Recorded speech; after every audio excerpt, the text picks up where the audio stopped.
Lundi 5 avril, les amis, quel plaisir de vous retrouver. Quel plaisir de vous retrouver, comme d'habitude, à la maison, dans mon petit bureau, pour ce point média. Ces quelques jours ont fait du bien. On a pu construire de nouvelles voies de passage pour, ensemble, échanger à l'avenir. Je vous l'ai annoncé sur les réseaux sociaux, dans quelques jours, on va se retrouver sur d'autres plateformes.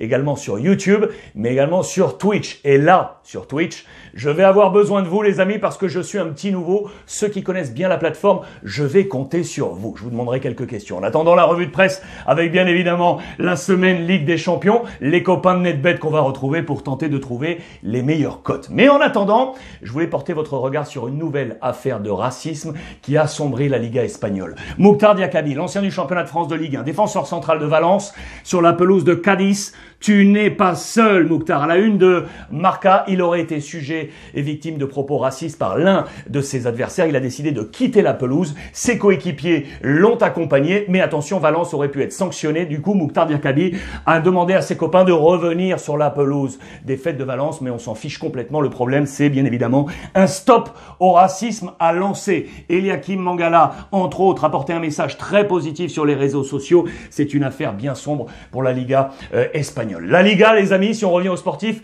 qui est au rouge vif, à rojo vivo, parce que le leader, l'Atlético Madrid, s'est incliné sur la pelouse de Séville, 1-0. Et du coup, regardez la presse catalane, parce que le Barça joue ce soir. Le Barça a la possibilité, entre ses mains, de revenir sur les deux équipes de tête, les deux équipes madrilènes. L'Atlético qui a manqué son match, meilleure note, c'est 3 étoiles, vous le savez, on n'a que quasiment des 1 ou des 0. Thomas Lemar, ça c'est bien, un 2/3, et Oblak, l'homme qui a permis d'éviter une avalanche de buts contre l'Atlético, c'est lui qui a préservé les siens. Très bon match du FC Séville. Regardez ce classement avec l'Atlético, donc qui ça perd des points. Le Real Madrid qui est juste derrière, et donc le FC Barcelone qui a la possibilité de revenir. Le 11 type avant le match du Barça a noté quoi? Donc Oblak dans les buts, noté 2 joueurs du Real Madrid, Asensio et Casemiro.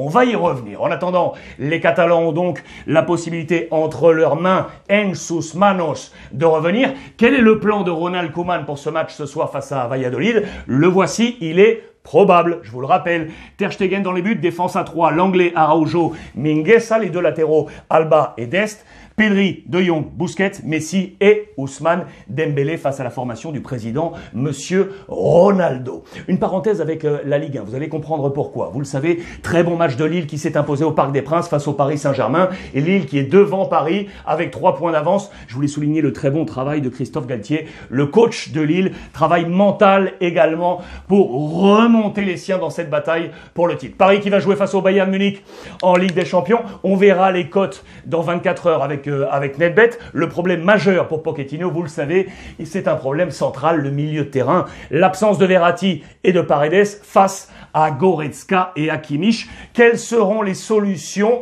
On va développer tout ça, bien entendu, dans les prochaines 48 heures. À noter la présence en face de Choupo-Moting, l'ancien de Paris. Il est adoré par le vestiaire du Bayern Munich. C'est ce que nous dit ici Alexis Menuge, notre confrère, dans les colonnes de l'équipe Affaires à suivre. Premier match avec les copains de NetBet. Alors demain, 2 matchs au programme, et notamment ce Manchester City face au Borussia Dortmund. Les cotes, elles sont évolutives, je vous le rappelle.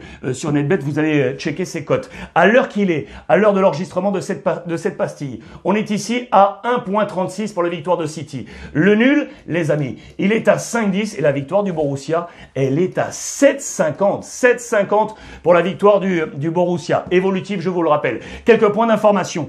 Notez que le père Guardiola en a assez. Vous êtes en train de tuer mes stars, les amis. Pourquoi dit-il ça? Il est présent sur tous les tableaux. En FA Cup, en League Cup, en Ligue des Champions, en Première Ligue. Le calendrier, il en veut à l'UEFA et la FIFA. Attention pour ce match face à la bête en face. Haaland, bien évidemment. Haaland, la star du Borussia. Que veut Pep Guardiola? C'est sa priorité numéro 1. Maintenant, vous le voyez, même devant Lionel Messi. C'est ce que nous dit la presse anglaise.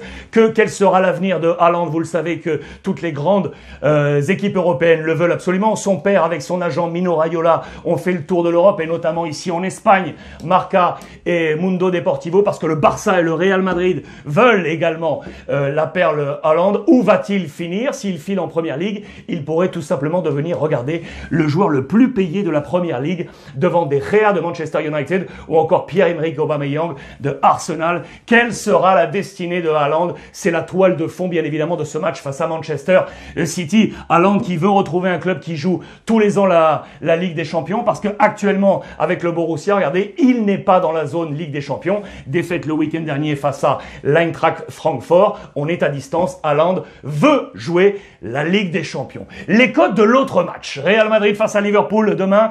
Là aussi, on va se régaler. Là, c'est ultra serré, les amis. 2,65 pour la victoire du Real. On est à 3,45 pour le match nul. La victoire de Liverpool, elle est à 2,50 à l'heure qu'il est. Là aussi, c'est évolutif. Les dernières informations concernant les deux clubs. Le Real qui s'est imposé face à Eibar 2-0 avec un énorme Casemiro. Je vous l'ai dit tout à l'heure, il était dans le 11 type de la Liga. Tout comme, je vous l'avais annoncé, Asensio. Ça, c'est intéressant parce que Zidane a relancé son plan B et a pu relancer Asensio qui pourrait de nouveau entrer dans les plans de Zizou. Ça, c'est une affaire à suivre pour sa composition d'équipe face à Liverpool. Lui, c'est sûr, il sera là. Karim Benzema qui continue. Ça fait 7 matchs consécutifs où il marque 9 buts au total sur ces 7 matchs. Il est devenu le 4e meilleur buteur de l'histoire du Real Madrid en Liga. Derrière Cristiano, Raúl, Alfredo Di Stefano avec 187 buts pour Karim Benzema. C'est absolument prodigieux. Et si Marcelo était dans le plan de départ, il a fait un très bon match face à Eibar et on pourrait le retrouver dans ce plan avec cette défense à 3 où lui serait du coup un cran plus haut. Il serait derrière épaulé par Ferland Mendy. Du coup, on pourrait voir un Marcelo dans ce plan de Zizou. Lui, Hazard, il est de retour dans le groupe, il s'entraîne et s'il était présent dans le groupe de Zizou pour jouer face à Liverpool qui était l'un de ses meilleurs ennemis, une de ses victimes préférées lorsqu'il était sous les couleurs de Chelsea.